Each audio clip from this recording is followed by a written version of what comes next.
je vous propose qu'on commence. Il est 16 heures. Bonsoir à tous, bonsoir à tous les participants qui nous suivaient sur Internet. Je suis Jessica Dupont, je suis responsable du pôle appui au développement économique des entreprises au sein de la CCI Martinique. Au nom du président Joc, je vous souhaite la bienvenue à la Chambre de commerce et d'industrie et plus spécifiquement au premier des webinaires que propose la CCI aux entreprises pour pouvoir vous informer sur les mesures de soutien qui ont été mises en place pour faire face aux conséquences de cette crise inédite, cette crise sanitaire due au Covid-19. La CCI Martinique, de par ses missions d'appui aux entreprises et d'information, est à vos côtés afin de vous informer. Et c'est vrai que nous avons mis un dispositif en place, un dispositif à 3 niveaux, avec notamment un numéro vert qui est à votre disposition. Donc, le numéro s'affiche, c'est le 0800 28 10 28. Nous avons aussi un réseau d'une vingtaine de conseillers qui sont à votre disposition, qui prennent le temps de vous contacter pour bien faire état des différentes mesures qui s'appliquent et que vous pouvez mettre en place. Et puis enfin, un relais de communication qui est à votre disposition aussi, à travers notamment le site internet de la Chambre, mais également les réseaux sociaux et aussi ce webinaire qui sera amené à se renouveler régulièrement. Alors, juste en termes de mode opératoire, donc pour ce webinaire, vous avez la possibilité de poser des questions à tous nos intervenants. Je vous rappelle que vous avez la possibilité de le faire directement via le fil de discussion. Je vous rappelle également que ce webinaire est enregistré et que vous aurez la possibilité de revoir les échanges. On n'aura peut-être pas l'occasion de répondre à toutes les questions, mais en tout cas, on tâchera d'y répondre au maximum. Pour ce soir, la thématique qu'on va aborder concerne bien spécifiquement la trésorerie et les solutions bancaires. C'est vrai qu'après analyse, avec le numéro vert qui fonctionne déjà depuis quelques jours, on s'est vraiment rendu compte que c'est la trésorerie qui pose la première difficulté aux entreprises. Et donc, du coup, c'est tout l'objet de notre échange de ce soir. Et donc, d'ores et déjà, je tiens à remercier Madame Papalia de la BPI France, donc directrice Antilles-Guyane de BPI France, et Monsieur Eugène, directrice des réseaux spécialisés au Crédit Agricole, d'avoir accepté notre invitation et de présenter leurs solutions. Donc, si vous êtes d'accord, je vous propose qu'on commence et je vais tout de suite passer la parole à Madame Papalia.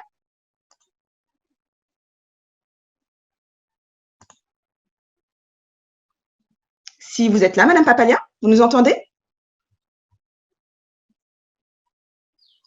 J'ai activé son micro.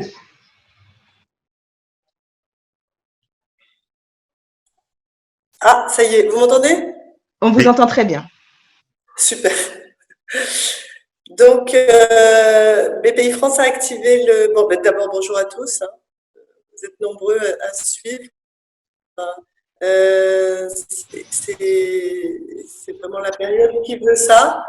Donc, d'abord, je vous espère tous en bonne santé et j'espère aussi que vos familles le sont et que vous avez la forme pour passer ce moment difficile qui n'a pas connu de précédent jusque-là. Donc, voilà, nous portons évidemment le dispositif de l'État dans le plan d'urgence pour les entreprises pour faire face à la crise. Et l'État nous a demandé deux choses.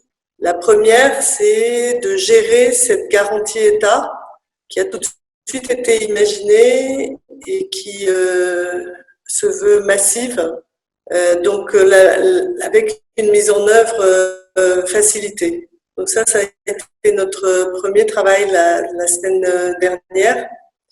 Et à vrai dire, sans les banques, on n'y serait pas arrivé. Donc les banques ont été aussi moteurs dans ce dispositif de garantie État, puisque vous l'avez compris, si nous portons cette garantie État, nous sommes gestionnaires, celui qui va faire la trésorerie, ça va être la banque.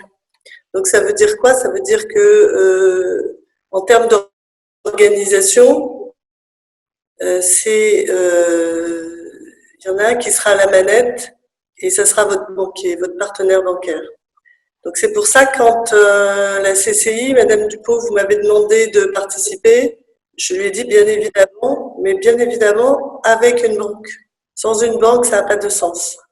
Donc, tous nos dispositifs ont du sens parce qu'on les fait ensemble avec une banque. Voilà pourquoi je me retrouve On vous entend plus très bien. aujourd'hui avec ce volet garantie. Il s'agit pour nous donc de garantir à 90% d'intervention bancaire, sachant que cette intervention bancaire est encadrée par cet article de loi qui a été voté le 20 mars dernier et qui consiste à finalement donner un souffle d'oxygène aux entreprises pendant une période de 12 mois, en forme de crédit court terme. Et à la fin du court terme, la banque prévoit avec le client de le transformer en crédit moyen terme, pas d'ailleurs, bien sûr qui se rapproche également de l'entreprise, donc transformer en crédit moyen terme de 2, 3, 4 ou 5 ans. Donc ça veut dire que une fois que cet oxygène a été mis en place, eh bien la période difficile peut vraiment se dérouler. Ah, Madame Papalia?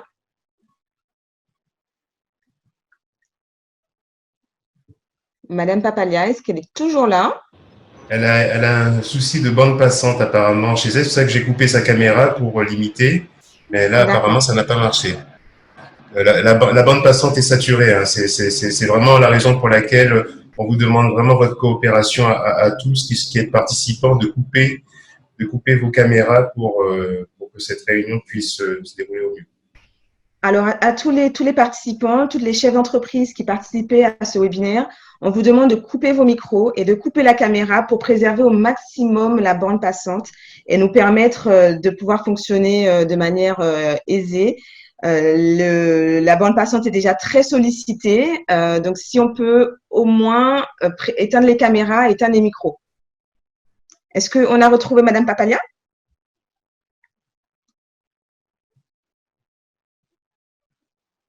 Madame Papalia? Non? Non, elle est déconnectée là, visiblement. Elle est déconnectée. Bon, ce que je vous propose, c'est qu'on passe au Crédit Agricole. En attendant, Monsieur Eugène, si vous êtes prêt? Oui. Alors, en fait, donc Madame Papalia va revenir sur ses propos. C'est vrai que la Fédération française des banques a annoncé un certain nombre de mesures qui sont à disposition des entreprises. On a beaucoup entendu parler de report d'échéance, de prêts de trésorerie. Alors vous n'allez pas vous parler au nom du Crédit Agricole et pas de toutes les banques, mais est-ce que vous pouvez un petit peu expliquer les différentes mesures qui sont applicables pour les entreprises dans le cadre de cette crise, Monsieur Eugène? Oui, et merci. Bonsoir à toutes et à tous. Je formule moi aussi le vœu que chacun d'entre vous et vos proches soient en bonne santé et le reste très longtemps. D'abord, quelques mots pour vous dire que les banques étant considérées comme des opérateurs d'importance vitale, nous n'avons pas été concernés par l'arrêté du 15 mars 2020 qui demande la fermeture des lieux publics. Donc c'est important de savoir que même si nous travaillons en mode dégradé aujourd'hui, les banques sont ouvertes et elles veulent le rester pour accompagner pendant cette crise les entreprises et les particuliers, enfin leurs clients qui ont besoin de services bancaires. Pour notre part, au Crédit Agricole, nous avons 2/3 de nos collaborateurs qui sont à leur poste et nos agences qui sont pour la plupart ouvertes, même si nous avons dû enfermer certaines et aménager nos horaires pour à la fois mieux protéger nos collaborateurs et nos clients. Alors, une fois que j'ai dit ça, bon, nous n'avons pas la prétention à nous seuls, les banques, au Crédit Agricole, de régler les problèmes ou les problèmes qui vont se poser, mais nous sommes conscients que nous avons un rôle important à jouer pour aider les entreprises à traverser cette crise qui aura des conséquences que nous mesurons déjà et qui vont malheureusement être importantes et durer. Donc, nous avons un rôle à jouer et nous le jouerons. Nous sommes présents et serons présents aux côtés de nos clients, entreprises ou particuliers. Alors, effectivement, nous avons annoncé début mars des mesures pour accompagner les entreprises dans un premier temps. Ces mesures concernent d'abord la possibilité pour toutes les entreprises de demander le report d'échéance jusqu'à 6 mois pour tous les prêts en cours. Alors, concrètement, comment ça se passe? On cesse le paiement des crédits en cours pendant 6 mois. L'entreprise a deux possibilités, soit demander que ces échéances de prêt soient intégrées dans les échéances futures, c'est-à-dire qu'on ne bouge pas le tableau d'amortissement, on ne bouge pas en fait la date de fin du prêt, soit on allonge de 6 mois la date de fin du prêt. Autrement dit, les 6 échéances, on les arrête, on les reporte en fin de vie du prêt. Donc ça, c'est la première mesure qui est proposée pour les crédits en cours et qui devrait permettre dans un premier temps déjà de soulager la trésorerie des entreprises pour celles qui ont des prêts. Il est évident que celles qui n'ont pas de prêts ne seront pas concernées par cette mesure, qui n'aura aucun effet sur celles qui n'ont pas de prêts. Donc, de façon très claire, on arrête le paiement des prêts pendant 6 mois. Et les 6 échéances qui ne sont pas remboursées entre maintenant et dans 6 mois sont reportées en fin de vie du prêt. C'est une mesure que nous proposons au Crédit Agricole et de façon assez large, cette mesure est reprise par toute la communauté bancaire qui propose ce type de solution. Donc ça, c'est la première mesure. Alors, je ne sais pas s'il y a des questions. Est-ce qu'on répond déjà aux questions sur ce point-là? Oui, alors déjà, il y a des questions, Monsieur Gênes. Une première question, est-ce que le report est automatique ou est-ce qu'il faut le demander? Je sais que la situation est variable selon certaines banques. Dans le cas du Crédit Agricole, qu'en est-il? Alors, nous n'avons pas encore tranché sur ce point. Nous avons reçu déjà plusieurs centaines de demandes. Nous réfléchissons effectivement à mettre en place un mécanisme automatique pour tous les crédits, toutes les entreprises. Nous n'avons pas encore tranché sur ce point. D'accord. Pour répondre à cette question, alors je ne me rappelle plus quel internaute a posé cette question. Il faudra quand même vous rapprocher de votre interlocuteur bancaire. Nous avons fait la démarche de nous rapprocher de différentes banques et certaines banques le font déjà automatiquement en fonction notamment de votre code APE et pour savoir si vous êtes concerné notamment par rapport au fait des fermetures administratives. Donc, si votre code APE se réfère aux fermetures administratives, pour certaines banques, c'est automatique. Mais là encore, ça dépend de la banque et donc on vous invite à vous rapprocher de votre interlocuteur bancaire. Une autre question, est-ce que les SCI sont concernés par ce report d'échéance? Oui. D'accord. Donc, c'était la question d'un internaute. Et puis, une autre question, est-ce que vous avez évoqué le fait que ce soit donc des reports, est-ce que les intérêts sont également reportés? Alors, ou est-ce que là encore, ça dépend de la banque? Le report, il est fait, je dirais, sans pénalité ni frais additionnels. Par contre, le taux contractuel on vous entend pas très bien. Est appliqué. Alors, moi, je n'ai pas très bien entendu. Est-ce que vous pourriez répéter? Oui, je disais que ce report d'échéance de prêt, il est fait sans pénalité et sans frais accessoires. Par contre, les intérêts contractuels qui sont prévus au contrat sont appliqués naturellement. D'accord, ce qui est assez logique. D'accord. Donc, pour préciser, parce que je ne sais pas comment la question a été formulée, le report, il concerne aussi bien le capital que les intérêts. Par contre, le report va mécaniquement générer un calcul d'intérêt différent de ce qui était prévu au contrat initial, mais au taux contractuel. D'accord. Et concernant les prêts de trésorerie, une entreprise qui serait en difficulté et qui voudrait avoir un prêt de trésorerie, le gouvernement a évoqué des procédures d'instruction accélérée. Est-ce que c'est le cas et est-ce que ces mesures, est-ce que c'est applicable pour ces prêts de trésorerie?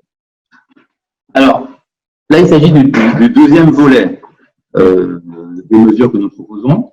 Sur ce deuxième volet, il s'agit d'accorder aux entreprises qui sont frappées par la crise des crédits de renforcement de la trésorerie qui sont garantis par l'État. Ce dont parlait tout à l'heure Mme Papaliak. Je ne sais pas si elle est revenue.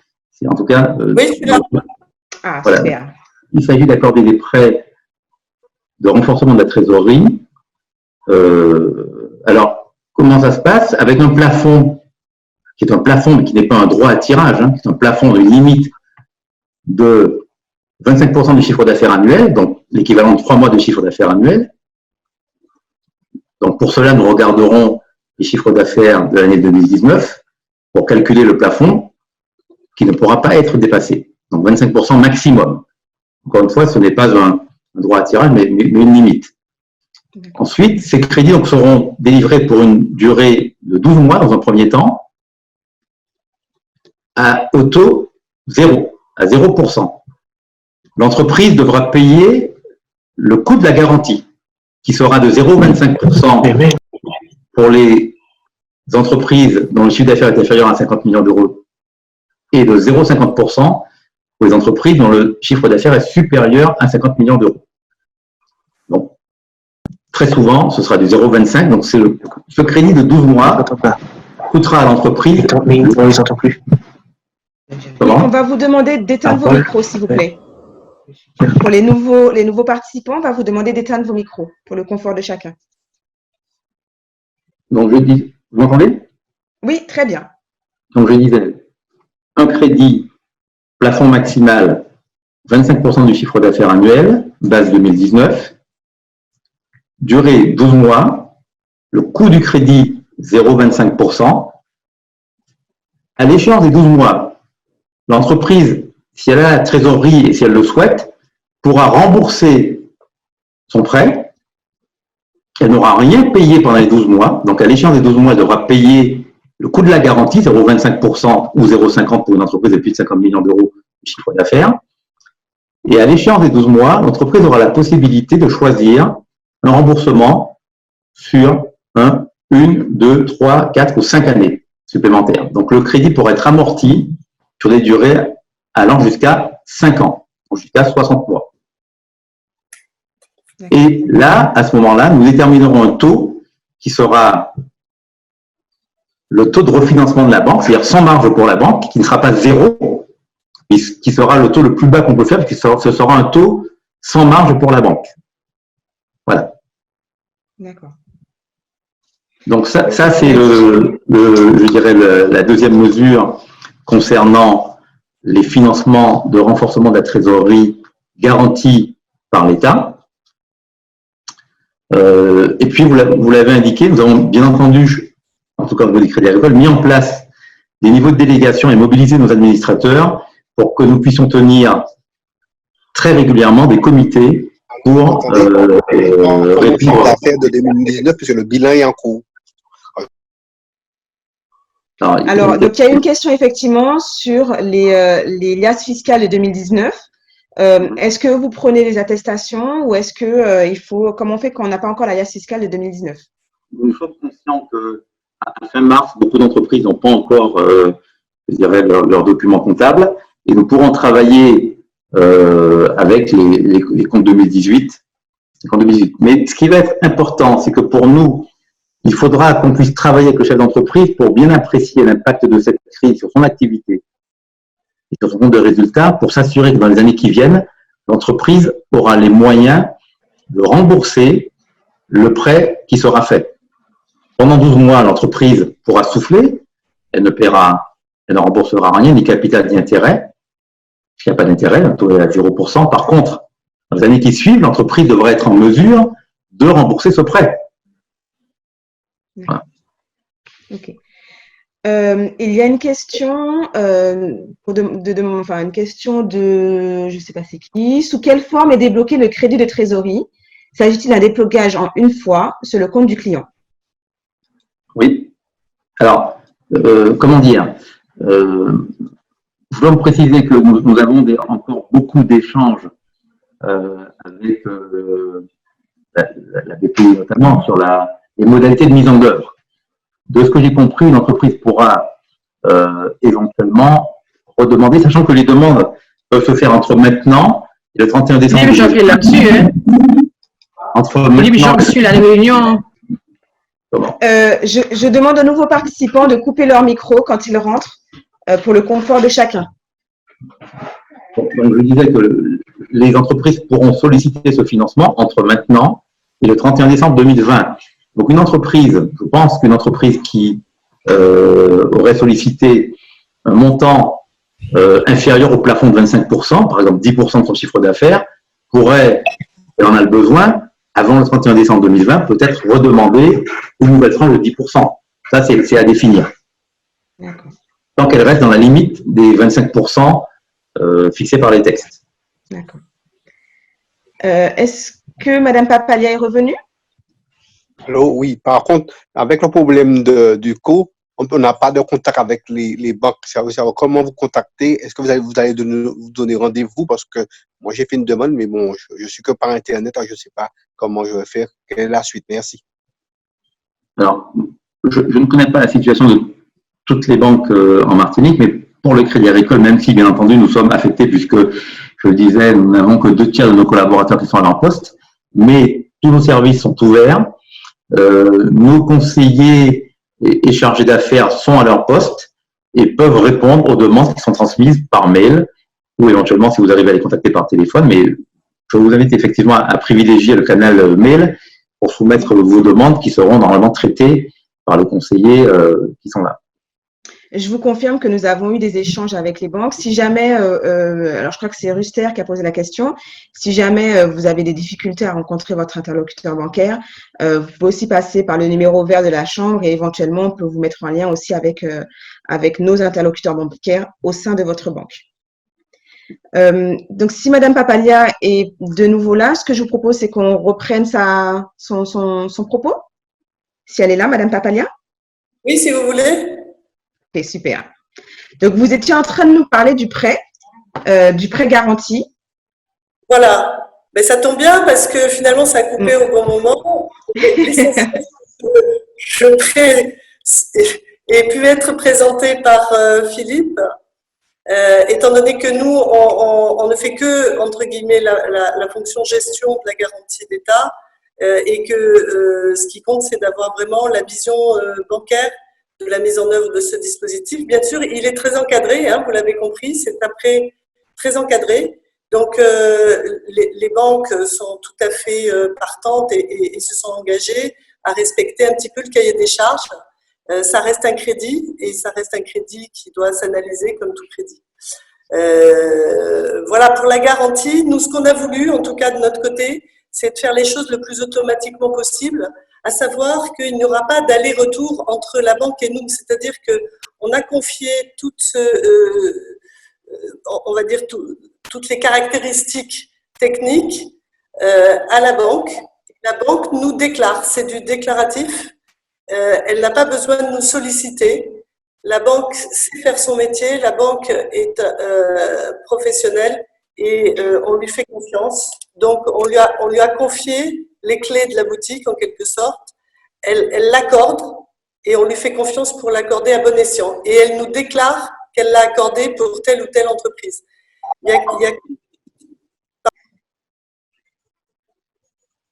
Oui. Bon, ça y est, ça repart. Il faut couper la caméra. Vous voulez que je coupe la caméra? Enfin, moi, j'aurais préféré vous voir, mais peut-être que ça faciliterait la bonne passante. Hop, voilà. Donc, il n'y a qu'une chose qu'on a souhaité encadrer, c'est ce fameux, entre guillemets, ticket de 25% du chiffre d'affaires annuel, du dernier chiffre d'affaires annuel connu, de façon à ce qu'il n'y ait pas des dépassements de cette enveloppe qui ne peut être qu'un maximum. On a créé un circuit pour que chaque entreprise puisse aller chercher une attestation sur bpifrance.fr et fort de cette attestation, il va voir sa banque pour solliciter un prêt bancaire garanti par l'État, donc un PGE. Et cette attestation, finalement, doit se demander entreprise par entreprise, exploitant par exploitant, sirène par sirène, et doit à chaque fois correspondre à 25% du chiffre d'affaires de la société en question. Voilà pour la mécanique. D'accord. Pardonnez-moi. Oui, allez-y. Oui, bonjour. Une question. À la lecture, je lis donc un différé d'amortissement minimal de 12 mois. Or, Monsieur Hygiène du Crédit Agricole dit un différé de 12 mois. Donc, il y a la possibilité de négocier un différé plus long que 12 mois.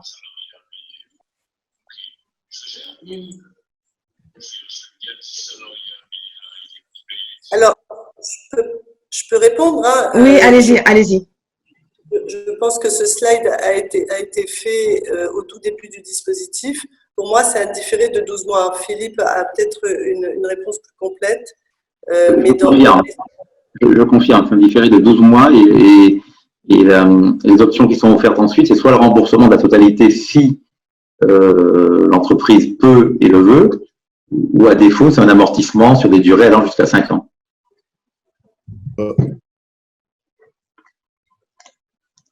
Et concernant les autres prêts que propose la BPI, Madame Papalia, notamment le prêt à tout, on en a entendu beaucoup parler. Comment il se décline pour les entreprises martiniquaises?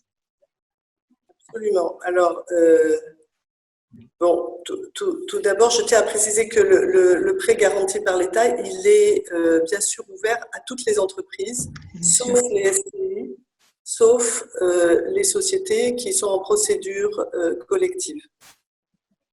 Sinon, toutes les entreprises. Il y a quelqu'un qui a une question? Oui, tout à fait. Par rapport à votre intervention, quels sont les éléments qui sont demandés à l'entreprise pour pouvoir bénéficier de ce prêt spécifique? Est-ce qu'il y a automaticité? Non, il n'y a pas d'automaticité. Comme l'a dit également Mme Papalia, il s'agit bien d'un prêt. C'est-à-dire de fonds qui vont être prêtés, qui devront être remboursés. Donc, la banque doit s'assurer de la capacité de remboursement de l'entreprise. Alors, pas de remboursement cette année, on sait que cette année est exceptionnelle, mais de remboursement dans le temps. C'est-à-dire qu'on ne pourra accorder, quand on a parlé du plafond de 25%, nous ne pourrons accorder un prêt à une entreprise que si on est convaincu que l'entreprise a la capacité de rembourser ce prêt à terme. Et donc, on aura quand même si nous allons alléger au maximum nos procédures, même si nous voulons aller très vite, nous devrons quand même analyser la capacité de remboursement de l'entreprise. D'accord. Tout dépendra de notre capacité à rembourser. Je peux. Nous en sommes bien. Pardonnez-moi, nous en sommes bien d'accord. De manière à ce que nous sachions, est-ce qu'il ne faudrait pas donner les éléments au préalable, pour faire une analyse, une fois que l'entreprise s'engagera vers cet emploi, quels sont les éléments qui lui permettent de faire ces analyses, puisque là vous dites que vous serez amené à analyser la capacité de remboursement de l'entreprise. Comment pourriez-vous, dans l'actualité, là où nous nous trouvons, quels sont les éléments qui vous permettront d'analyser? Est-ce que simplement les derniers éléments fiscaux? Alors, nous travaillerons sur la base des derniers éléments comptables de l'entreprise. Et bien entendu, suivant le domaine d'activité, il faudra qu'en toute transparence avec le chef d'entreprise, on discute des perspectives et qu'on prenne en compte l'impact de cette crise sur je dirais, le fonctionnement futur, le chiffre d'affaires futur de l'entreprise. Et qu'on ait avec lui cette vision partagée du futur. D'accord. Il y a différentes questions sur notamment les SCI. Est-ce qu'on peut revenir, vous avez évoqué déjà ces propos, Monsieur Hygiène, mais est-ce que vous pouvez revenir sur les SCI? Alors, les cas particuliers des SCI? Sous le contrôle de Michel, les SCI sont exclus de ce dispositif pour le prêt garanti par l'État. D'accord. Je confirme. L'idée, c'est de s'occuper des sociétés d'exploitation, c'est-à-dire des sociétés qui embauchent les salariés. Je pense que sur le plan de l'aménagement que peut faire le banquier, à vrai dire, probablement au cas par cas, il y a quelque part quelque chose à étudier pour ne serait-ce que suspendre, parce que finalement le modèle économique d'une SCI, c'est d'encaisser des loyers et de payer son crédit, hein, grosso modo. Donc si vous n'encaissez plus les loyers, reste plus qu'à, mais ça c'est évidemment c'est à voir avec la banque, à suspendre les échéances de prêt. Et ça, c'est quelque chose qui se fait au cas par cas, je pense, et je redonne la parole à Philippe pour cette histoire de SCI. Oui, je confirme.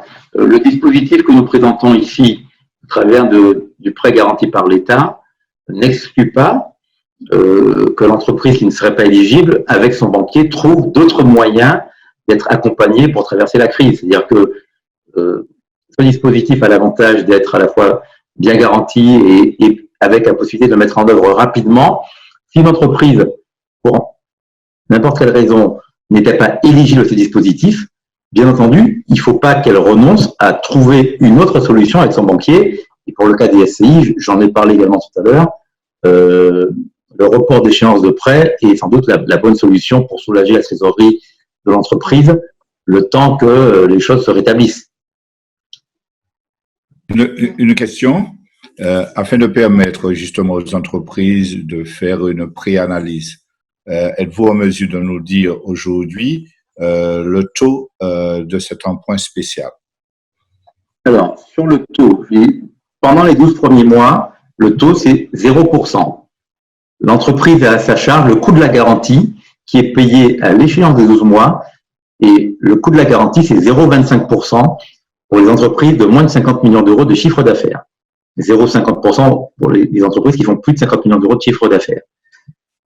Ensuite, si le dirigeant de l'entreprise décide de ne pas rembourser son prêt après les 12 mois et de le conserver et de l'amortir sur 2, 3, 4 ou 5 ans, il y aura un taux qui sera appliqué, un taux d'intérêt qui sera appliqué. Et l'engagement qui est pris par les banques aujourd'hui, c'est que ce taux sera ce qu'on appelle notre coût de refinancement, c'est-à-dire le coût de la ressource pour nous, c'est-à-dire que le taux d'intérêt sera, entre guillemets, à prix coûtant. Il n'y aura pas de marge des banques sur ce prêt dans la deuxième phase. On a également beaucoup de questions sur les entreprises nouvellement créées, celles qui ont moins d'1 an. Est-ce qu'elles sont éligibles également à ce dispositif? Je veux laisser Michel Natalia. Vous me laissez répondre, Philippe. C'est un peu quand même à l'appréciation de la banque. Est-ce que l'article de loi n'a pas tout prévu? Il n'a pas prévu toutes les caractéristiques de chaque entreprise. Donc, il y a quand même une possibilité d'établir avec la banque quel est le montant qui correspond raisonnablement à un chiffre d'affaires, à 3 mois de chiffre d'affaires. Grosso modo, c'est ça l'idée. Il faut rester dans l'idée, je crois, et c'est l'esprit. Alors, il y a aussi une règle pour les sociétés innovantes qui est de dire qu'on va prendre, à partir de la masse salariale, on va prendre une partie de la masse salariale. Mais vous avez aussi des entreprises qui n'ont pas de masse salariale et qui viennent de démarrer. Bon, moi, j'ai eu effectivement plusieurs appels dans ce sens. On considère aussi que il y a une possibilité pour la banque de fixer ce montant-là avec son client. Bien sûr que l'idée aussi, c'est que chaque entreprise doit aller voir le banquier qui est déjà son partenaire bancaire. Parce que vous pouvez pas, Philippe, je suppose que vous confirmez, vous pouvez pas aller voir un banquier que vous ne connaissez pas pour que celui-ci pratique le dispositif couvert à 90%. Je confirme. Chaque entreprise doit s'adresser à son banquier habituel. Et il y a des cas, bien entendu, d'entreprises qui sont multibancarisées. Celles-là peuvent s'adresser à, je dirais, leur banquier au pluriel. Mais quand il s'agit d'une entreprise qui n'a qu'un banquier, elle ne peut aller voir que son banquier traditionnel et ne peut pas aller voir un autre banquier pour demander à bénéficier de ce prêt. On a une dernière question. Une question de Opus. Oui, vas-y. Oui, juste avant. Donc, juste rappeler que la barre de chat, effectivement, va rester ouverte encore un petit peu pendant, après la fin de la rencontre pour permettre à tous ceux qui n'ont pas eu l'occasion de poster leurs questions de le faire. Et quoi qu'il en soit, Jessica vous l'a rappelé tout à l'heure, une réponse sera apportée à chacune des À questions chacun. qui a été posée. Donc rassurez-vous, si c'est pour éviter les mécontentements ou les micros que j'ai dû fermer, mais c'est effectivement profiter de la barre des chats qui va être ouverte encore un peu pour que vous puissiez poser vos questions. Voilà.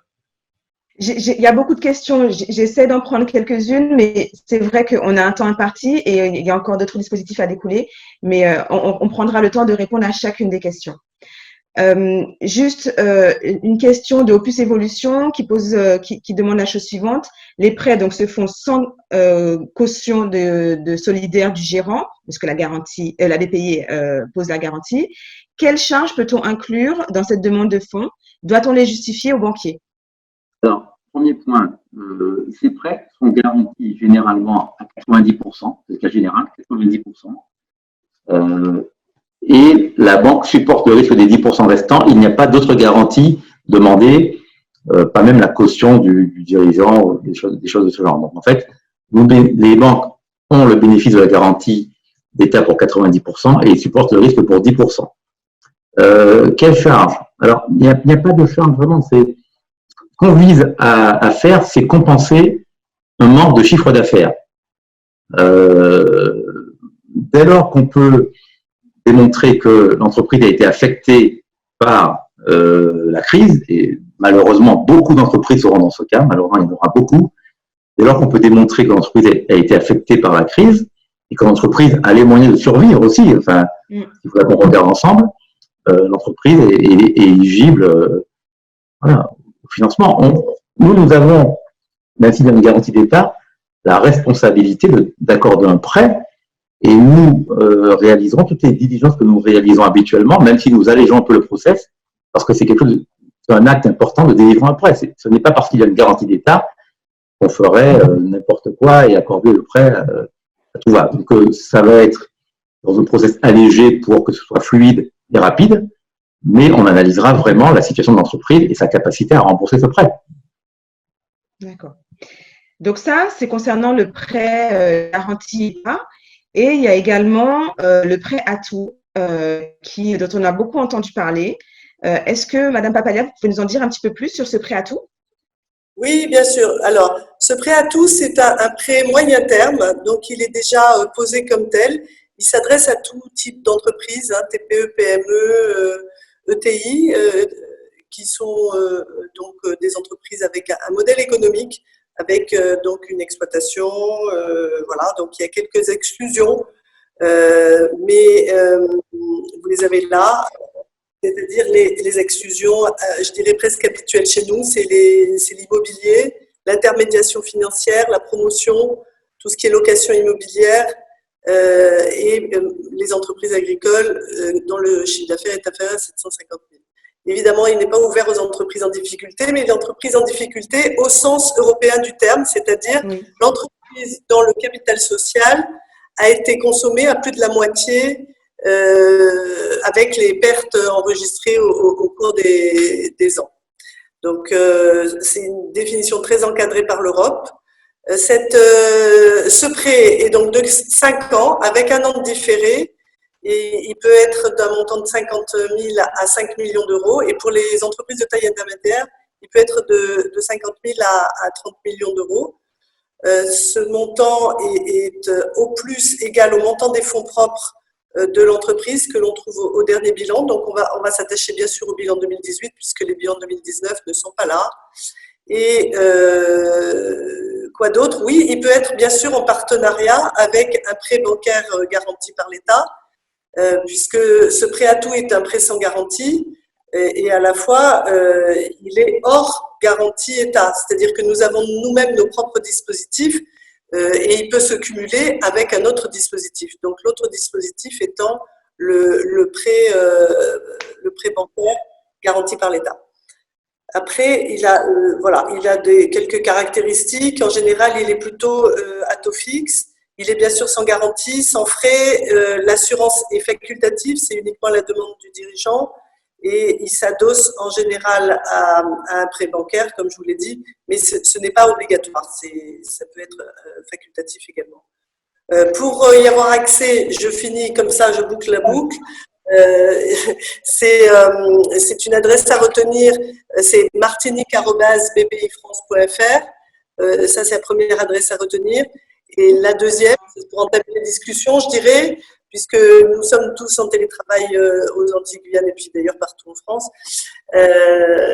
Et puis, on a aussi un circuit digital qu'on va bientôt ouvrir. Vous allez le voir apparaître sur bpifrance.fr. Un circuit digital qui marche aujourd'hui pour le prêt de développement outre-mer, par exemple. Lorsque on réalise un investissement, on est en croissance, la banque finance l'actif et nous finançons le BFR qui va accompagner cet actif. Donc, c'est à peu près le même circuit. Donc, de la même manière que vous sollicitez un prêt de développement outre-mer, vous pouvez solliciter un prêt à tout à travers la plateforme de demande de prêt. Et cette demande de prêt, on va vous demander de télécharger tout simplement vos documents et on ira chercher ces documents aussi bien avec un pôle études qui va avoir accès, ou moi-même, ou nos équipes ici. Donc, c'est tout à fait mutuel. Mais au moins, chaque entreprise aura un numéro et ce numéro fera foi. C'est-à-dire que lorsque vous voudrez des nouvelles, et bien 2 semaines après, vous allez dire à martinique@bpifrance.fr où en est le dossier numéro tant et on se précipitera pour voir où il en est. Et voilà, vous serez en contact avec vos chargés d'études. D'accord. Pour ce prêt, de la même manière que pour le prêt garanti par l'État, on est sur quel délai moyen aujourd'hui d'instruction? C'est une question qui a été posée sur le fil. Oui, alors, bon, en tout cas, sur le prêt à tout, on a un petit peu la version du petit prêt à tout et après du plus grand prêt à tout. Le petit prêt à tout va assez vite. On en a déjà fait, je dirais, quelques-uns, on va dire, sur les Antilles-Guyane. Donc, comme il est sorti la semaine dernière, ça vous donne à peu près la vitesse de croisière qu'on va prendre. Maintenant, les dossiers supérieurs à 500 000 euros, voilà, je vous donne à peu près les eaux au-delà desquelles on regarde de façon un peu plus attentionnée. Au-delà de 500 000 euros, on va bien sûr être un peu plus attentif et surtout faire une étude un peu plus poussée. Alors, ça ne veut pas dire qu'on va mettre plus longtemps que nos prêts, ni qu'on va mettre plus longtemps qu'un banquier, mais je dirais que raisonnablement, il faudra qu'on comprenne bien ce qu'on fait. Voilà. Et sachez qu'il y a des comités 2 fois par semaine, donc quel que soit le montant, on saura répondre assez vite. D'accord. Une autre question qui s'adresse plutôt à Monsieur Eugène. La banque peut-elle traiter le dossier de prêt, alors là je reviens au prêt précédent, peut-elle traiter directement le dossier de prêt avec la caution BPI? C'est pas une caution BPI, là on est dans un cadre différent. Je pense qu'il est plus simple si l'entreprise est éligible et sollicite le prêt garanti par l'État. Enfin, je sais pas, on peut aussi faire un prêt BPI, mais là on est dans le cadre de financement un peu habituel. Oui. Ça dépend de la situation et du besoin. On peut aussi faire des prêts garantis BPI, mais c'est pas ce dont on parle là.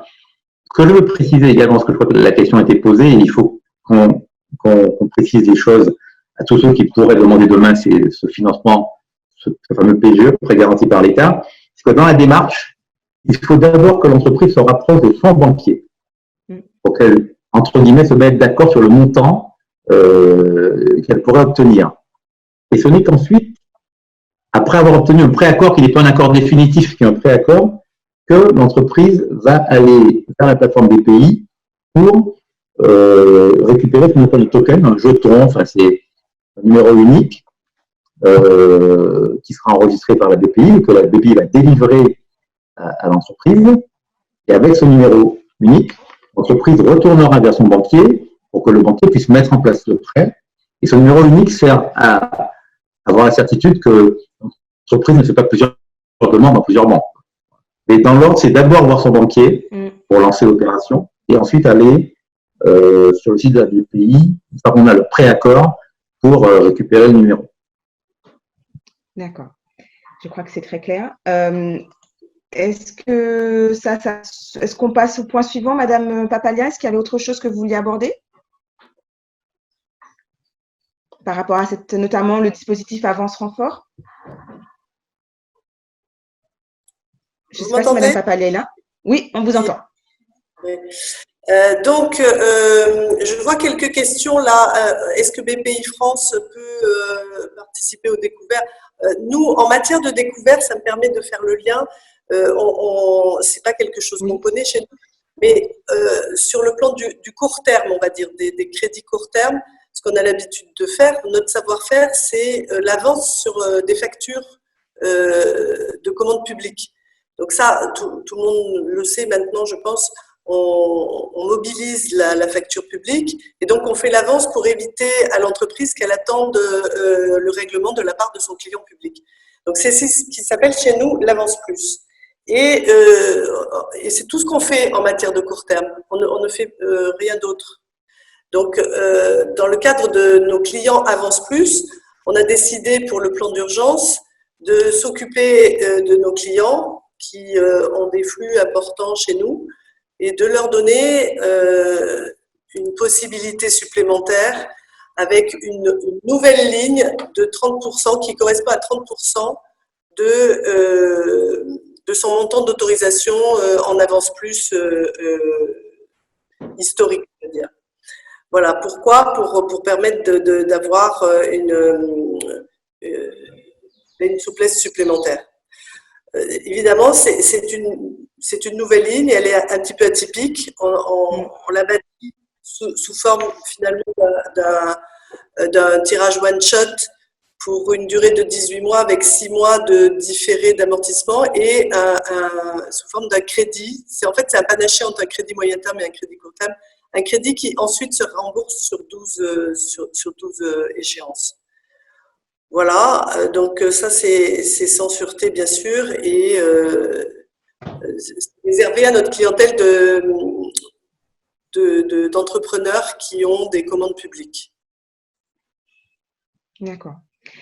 On va arriver au terme du temps imparti. Donc, je rappelle à tous les internautes qui sont présents que toutes les questions auront des réponses. Le fil de discussion sera encore ouvert pendant quelques temps. On va prendre le temps de répondre à chacune de vos questions. Et je comprends la frustration de certains, mais notre temps imparti est terminé. Je vous propose juste peut-être une dernière question, enfin peut-être deux points de remarque. Une première question qui est la suivante, qui est à destination de Monsieur Eugène. Qu'en est-il de la ligne de trésorerie et sa mise en place via la procédure accélérée d'instruction proposée en première instance dans le communiqué de la fédération bancaire? Qu'en est-il par rapport à cette procédure? Alors, le Crédit Agricole et d'autres banques d'ailleurs est engagé à traiter toutes les demandes qui viendront, pas toutes les demandes, les plus urgentes, dans des délais très courts. Alors, toutes les demandes qui viendront seront traitées rapidement, mais nous avons pris l'engagement de répondre dans les 5 jours pour les demandes qui paraissent les plus urgentes. Alors, je dois vous avouer, nous avons beaucoup de demandes. Aujourd'hui, nous avons déjà, pour le Crédit Agricole, pratiquement 300-400 demandes pour tout ce qui est report d'échéance. Et pour les crédits de trésorerie, nous devons déjà avoir une certaine de demandes. Alors, on met tout en place avec, je vous dis, des délégations adaptées pour nos conseillers, pour nos managers, avec des comités qui vont se tenir quasiment tous les jours pour répondre aux demandes de prêts garantis par l'État. Nous devrions être en mesure de tenir notre engagement de réponse en 5 jours pour lesquels les plus urgents. Si ce n'est pas 5 jours, si c'est moins urgent, ce sera 7 jours. Ce ne seront pas les délais habituels parce que nous allons vraiment mettre tous les moyens pour accélérer les réponses parce que nous savons que les situations sont très difficiles pour les entreprises et que les trésoreries sont très tendues. D'accord. Et pour les internautes qui se posent la question, donc, les autres banques nous ont également informé qu'elles mettraient en place le même dispositif pour justement répondre au mieux et au plus rapidement, donc avec des procédures d'instruction accélérée, d'instruction crédit. Et je prendrai juste une dernière remarque donc de Espace Plongée Martinique qui évoque en fait la basse saison qui arrive et les difficultés de conserver les emplois dans cette période. Donc, je crois que les dispositifs qui ont été présentés répondent en partie à ces questions. Sa question se pose particulièrement à l'État, puisqu'il parle des mesures prises par l'État. Donc, je vous invite à revenir d'autres webinaires que nous organiserons prochainement qui permettront, j'espère, de répondre à vos questions, notamment dans le secteur tourisme. Un dernier mot, peut-être, Madame Papalia? Oui, alors, il y a une chose qui est très, très importante, c'est la confiance dans l'avenir. On a évidemment tenu cette hotline pendant les premiers jours. Il y a énormément d'inquiétudes et on le comprend. Il faut garder cette confiance, c'est très, très important. Et tout le monde sait que ça va jamais plus être comme avant, hein. Faut pas non plus imaginer que on va tirer un trait et que le monde va se réveiller pareil. Non, ça sera plus comme avant. Simplement, on va trouver d'autres modèles, d'autres façons de travailler, et on va travailler à nouveau. On va retrouver une autre forme de modèle économique. C'est cette confiance que je voudrais vous faire passer. Les banquiers ont joué le jeu immédiatement. Vous avez vu qu'en l'espace d'une semaine. Ah, on a perdu Madame Papalia. Bon, j'espère qu'on va pouvoir la retrouver. Monsieur Eugène, un dernier mot? Oui, merci. En quelques mots, dire que nous savons que la situation est difficile, qu'elle le sera encore demain et dans les mois et années à venir. Il ne faut pas perdre confiance. On va y arriver, on va réussir à redresser ensemble la barre et relever ce défi qui se pose à nous. Ce que je peux vous dire pour tous les chefs d'entreprise qui nous écoutent, c'est de mettre à profit cette période de confinement pour préparer vos dossiers. Puisque les entreprises sont dans leur grande majorité fermées, préparez votre dossier. La plupart des banques travaillent aujourd'hui même dans un fonctionnement un peu dégradé. Faites remonter vos demandes le plus tôt possible pour qu'elles puissent être étudiées et mises en place le plus tôt possible également, de façon à ce que lorsque le confinement sera terminé, vous puissiez du mieux possible redémarrer vos activités avec l'aide de vos banques. Donc, ne tardez pas, faites vos demandes et les banques répondront, nous serons là. Madame Papalia, est-ce que vous êtes de retour parmi nous? D'accord. Désolée, ça a coupé. On n'a pas eu le temps d'entendre vos propos finaux. Bah, c'est pas grave, hein. C'était un message pour vous dire que si les banques ont su répondre en une semaine, vous pouvez avoir confiance, elles vont faire le job, comme on dit. Donc, nous, on n'a pas de soucis avec les banques. Bien sûr que sur le modèle économique, il va falloir travailler beaucoup. En profiter peut-être, et là je prêche pour ma paroisse, de faire du BPI France Université. On a mis en... Bon, décidément, on a un petit peu de difficulté, mais nous ne manquerons pas de relayer les informations de Madame Papalia. Il y a eu beaucoup de questions ce soir. On tâchera de répondre à toutes vos questions. Je remercie encore Madame Papalia, même si malheureusement elle n'est pas présente. Donc je la remercie, j'espère qu'elle nous entend. Merci d'avoir répondu à notre invitation. Monsieur Eugène, je vous remercie également du temps que vous nous avez accordé ce soir.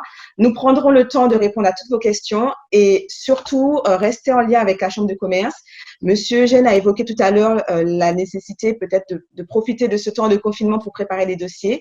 La CCI Martinique est à votre disposition au numéro vert, donc je vous le rappelle, 0800 28 10 28 pour vous permettre de répondre à vos questions et éventuellement de préparer vos dossiers de prêt.